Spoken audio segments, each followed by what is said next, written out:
2 नवंबर 2024 शनिवार। आज सब मृत विश्वासियों का स्मरणोत्सव है। आज का पहला पाठ रोमियो अध्याय 5 पद संख्या 5 से 11। आशा व्यर्थ नहीं होती क्योंकि ईश्वर ने हमें पवित्र आत्मा प्रदान किया है और उसके द्वारा ही ईश्वर का प्रेम हमारे हृदयों में उमड़ पड़ा है। हम निसहाय ही थे जब मसीह निर्धारित समय पर विधर्मियों के लिए मर गए। धार्मिक मनुष्यों के लिए शायद ही कोई अपने प्राण अर्पित करे। फिर भी हो सकता है कि भले मनुष्यों के लिए कोई मरने को तैयार हो जाए, किंतु हम पापी ही थे जब मसीह हमारे लिए मर गए थे। इससे ईश्वर ने हमारे प्रति अपने प्रेम का प्रमाण दिया। जब हम मसीह के रक्त के कारण धार्मिक माने गए तो हम निश्चित ही मसीह द्वारा ईश्वर के दंड से बच जाएंगे। हम शत्रु ही थे जब ईश्वर के साथ हमारा मेल उसके पुत्र की मृत्यु द्वारा हो गया था और उसके साथ मेल हो जाने के बाद उसके पुत्र के जीवन द्वारा निश्चय ही हमारा उद्धार होगा।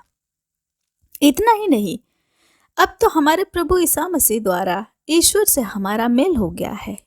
इसलिए हम उन्हीं के द्वारा ईश्वर पर भरोसा रखकर आनंदित हैं। यह प्रभु की वाणी है। ईश्वर को धन्यवाद। संत योहन के अनुसार आज का पवित्र सुसमाचार अध्याय 6 पद संख्या 37 से 40।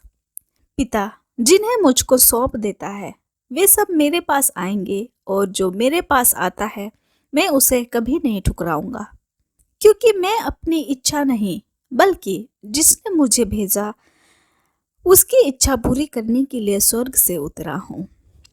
जिसने मुझे भेजा उसकी इच्छा यह है कि जिन्हें उसने मुझे सौंपा है मैं उन में से एक का भी सर्वनाश ना होने दूं, बल्कि उन सबों को अंतिम दिन पुनर्जीवित कर दूं। मेरे पिता की इच्छा यह है कि जो पुत्र को पहचान कर उसमें विश्वास करता है उसे आनंद जीवन प्राप्त हो। मैं उससे अंतिम दिन पुनर्जीवित कर दूंगा। यह हमारे प्रभु यीशु ख्रिस्त का सुसमाचार है। ख्रिस्त की जय। आइए आज के दोनों पाठों पर मनन चिंतन करते हैं। आज के पाठ हमें दिवंगत आत्मा के लिए प्रार्थना करने के लिए और साथ ही साथ हमारे जीवन और मृत्यु के विषय पर मनन चिंतन करने के लिए आमंत्रित करते हैं। जो शुद्धिकरण अवस्था में है वे संत घोषित होने के मार्ग पर हैं। इसलिए कलीसिया के दिवंगतों के लिए प्रार्थना करना एक प्राचीन प्रथा है। इसका आधार हम पढ़ते हैं मक्काबियों के दूसरे ग्रंथ में। इसलिए उसने प्रायश्चित के बलिदान का प्रबंध किया जिससे मृतक अपने पाप से मुक्त हो जाए। मृतकों के लिए प्रार्थना करने का प्राथमिक उद्देश्य पापों का प्रायश्चित करना था।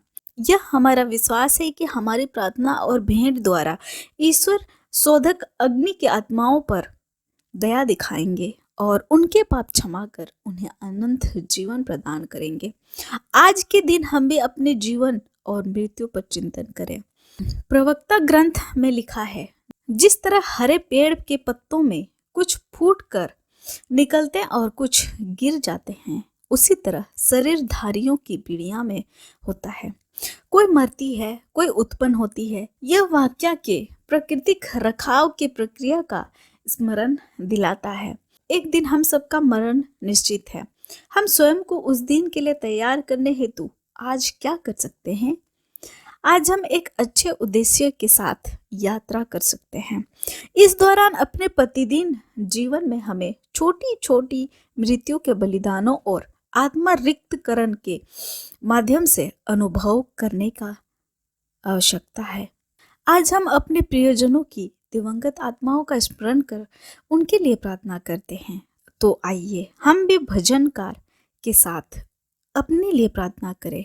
प्रभु मुझे बता कि मेरा अंत कब होगा, मेरे कितने दिन शेष है, जिससे कि मैं समझूं कि मैं कितना दिन भंगुर हूँ। आमीन। आप सभी को जय यीशु।